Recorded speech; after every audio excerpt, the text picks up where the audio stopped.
ሰላም ሰላም የጸደይ አካዳሚ ቤተሰቦች እንዴት አላችሁ? ባላችሁበት ሰላማችሁ ይብዛ። በዚህ ቻናል አማርኛ፣ እንግሊዘኛ፣ ሂሳብ እንዲሁም ሌሎችን ትምህርቶች እያስተማርን እንገኛለን። የምናስተምርበት የትምህርት አማራጭ በኢሞ፣ በቴሌግራም፣ በዋትስአፕ፣ በጉግል ሚት ባላችሁበት ቦታ ሆናችሁ መማር ትችላላችሁ። ቻናሉ አዲስ ስለሆነ ላይክ፣ ሼር፣ ሰብስክራይብ ያደርጋችሁ ጀምሩ። ለዛሬ ትምህርት ይዤላችሁ የመጣው የአማርኛ ፊደላትን ቃላት ምስረታ፣ የአማርኛ ፊደላትን አገጣጥሞ መጻፍ፣ የአማርኛ ፊደላትን አገጣጥሞ መጻፍ የሚል ነው ይዤላችሁ የመጣው። በደንብ አድርጋችሁ እናንተ ትከታተሉኛላችሁ፣ እኔ አነብላችኋለሁ። ኦኬ፣ የቻላችሁ ደብተር እስክሪብቶ ይዛችሁ እኔ ሳነብላችሁ አብራችሁ እየጻፋችሁ አብራችሁ እያነበባችሁ ሂዱ። ኦኬ፣ አሁን ወደ ትምህርታችን ሀ ቀ ኛ። እንግዲህ ሀ ማለት የመጀመሪያ የአማርኛ ፊደል ናት። ቀ የመጀመሪያ ናት። ኛ ደግሞ የኛ ቤተሰብ አራተኛ ነው የምናገኛት። እነዚህ ፊደላቶች የተነጣጠሉ ፊደላት ናቸው። የተነጣጠሉ ናቸው። በአንድ ላይ ስናነባቸው ምን ይላል? በአንድ ላይ እዚህ ጋር ደግሞ ቃላቶችን ስንመሰርታቸው ሀቀኛ፣ ሀቀኛ። ይኸው ሀ ማለት እዚህ ጋር የምናገኛት ናት። ቀ ደግሞ እዚህ ጋር የምናገኛት ናት። ኘ ደግሞ እዚህ ጋር የምናገኛት ናት። በአንድ ላይ ስናነበው እዚህ ጋር ምን ይላል? በአንድ ላይ ስንጽፋቸው ሀቀኛ የሚል ቃል ይመሰርትልናል ማለት ነው። ኦኬ፣ ወደ ቀጣይ ስንመጣ ሙ ስ ና። ሙ ማለት የመቤተሰብ ሁለተኛ፣ ስ ደግሞ የሰቤተሰብ ስድስተኛ፣ ን ደግሞ የነቤተሰብ አራተኛ። እነዚህን ፊደላቶች እንደምታያቸው የተነጣጠሉ ናቸው። ሙ ስ ና። እዚህ ጋር በአንድ ላይ ስንጽፋቸው ሰብስበን ሙስና፣ ሙስና። ሙ የመቤተሰብ ሁለተኛ፣ ስ የሰቤተሰብ ስድስተኛ፣ ና የነቤተሰብ አራተኛ። በአንድ ላይ ስናነባቸው ምን ይላል?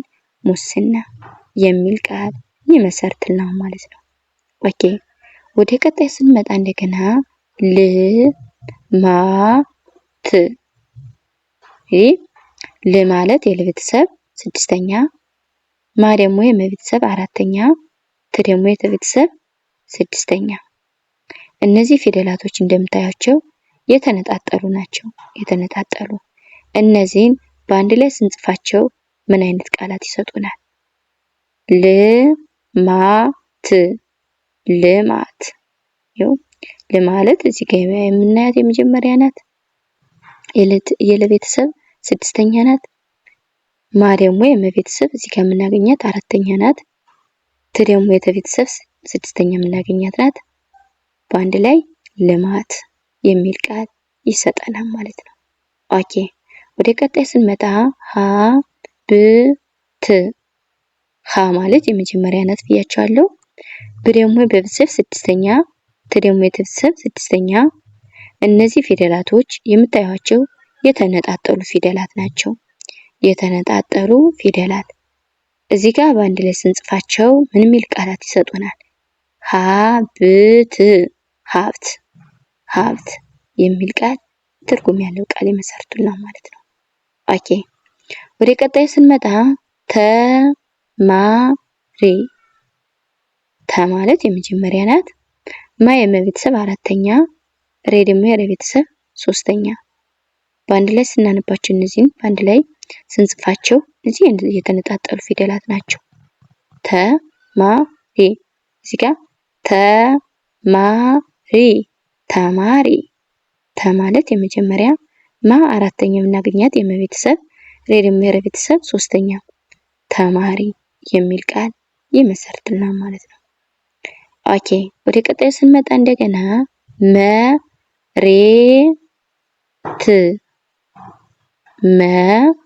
መሬት።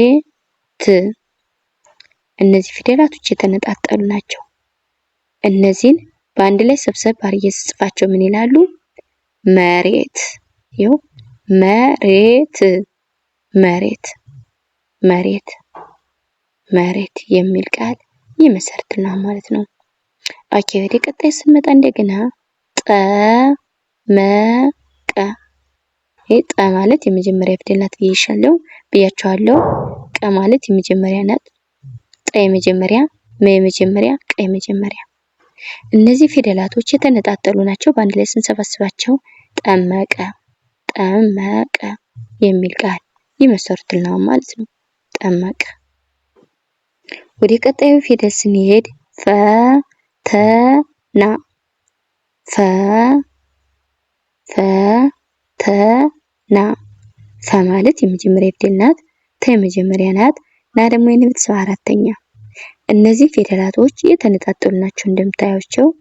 በአንድ ላይ ሰብሰብ አድርጌ ስጽፋቸው እዚህ ጋር ቃላት ስመሰርትባቸው ፈተና ፈተና የሚል ቃል ይመሰርቱልናል ማለት ነው። ኦኬ። ወረዳ ወ ማለት የመጀመሪያ፣ ረ የመጀመሪያ፣ ዳ ደግሞ የቤተሰብ አራተኛ። እነዚህን ፊደላቶች በአንድ ላይ ሰብሰብ አድርጌ ስጽፋቸው ምን ይላሉ? እዚህ የተነጣጠሉ ናቸው። ወረዳ። እዚህ ጋር ደግሞ በአንድ ላይ ወረዳ ወረዳ የሚል ቃል እንመሰርትበታለን ማለት ነው። ኦኬ። ወደ ቀጣይ ስንመጣ እንደገና ከወነ ከማለት የመጀመሪያ፣ ወ የመጀመሪያ፣ ነ የመጀመሪያ። በአንድ ላይ ስናነባቸው ምን ይላሉ? ከወነ ከወነ የሚል ቃል ይመሰርትልናል ማለት ነው። ኦኬ። ገጠመ ገ ማለት የመጀመሪያ፣ ጠ የመጀመሪያ፣ መ የመጀመሪያ። እነዚህን ፊደላቶች በአንድ ላይ ስናነባቸው ምን ይላሉ? ገጠመ። ገ የመጀመሪያ፣ ጠ የመጀመሪያ፣ መ የመጀመሪያ። ገጠመ የሚል ቃል ይመሰርቱልናል ማለት ነው። ኦኬ። ጨለማ ጨ ማለት የመጀመሪያ፣ ለ የመጀመሪያ፣ ማ ደግሞ የቤተሰብ አራተኛ። እነዚህ ፊደላቶች የተነጣጠሉ ፊደላት ናቸው። የተነጣጠሉ ፊደላቶች ናቸው። እዚህ ጋር በአንድ ላይ ስጽፋቸው ምን ይላሉ? በለጠ። እዚህ ጋር የፊደል ቅያሬ አለ። የፊደል ቅያሬ አለ። የፊደል ቅያሬ ነው ያለ። በለጠ የሚል ቃል ይመሰርትልናል ማለት ነው። ኦኬ። ለዛሬ ቪዲዮ ይዤላችሁ የመጣው የአማርኛን ፊደላትን አገጣጥሞ መጻፍ የሚል ነበር። በሌላ ቪዲዮ እስከምንገናኝ ሰላም ሁኑ። ሰላም ቆዩ።